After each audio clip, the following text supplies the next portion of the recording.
Le nouveau gouvernement ukrainien veut rassurer sur ses réserves financières. Il affirme en avoir assez pour payer ses créanciers, alors que le pays essaye de négocier un prêt avec le Fonds monétaire international. Un prêt que Kiev espère obtenir le plus tôt possible. Le Premier ministre, Arseniy Yatsenyuk, affirme que le gouvernement fera tout pour. Il a aussi tenté de calmer la population pour éviter les retraits massifs. L'une des priorités est la reprise du programme de collaboration avec le Fonds monétaire international. Et nous remplirons toutes les conditions, je répète, toutes les conditions qui sont nécessaires pour ce prêt.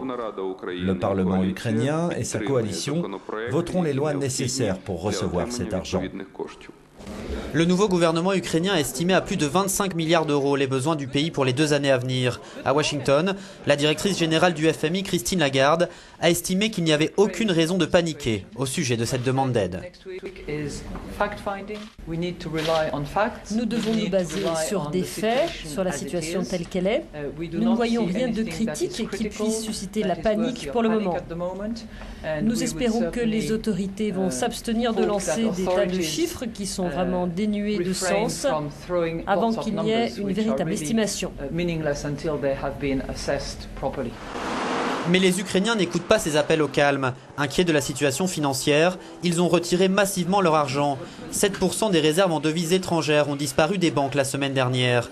La Banque centrale a donc limité à 1 000 € par jour et par personne les retraits autorisés en devises étrangères. Une équipe du FMI et une autre de la Commission européenne sont attendues la semaine prochaine à Kiev.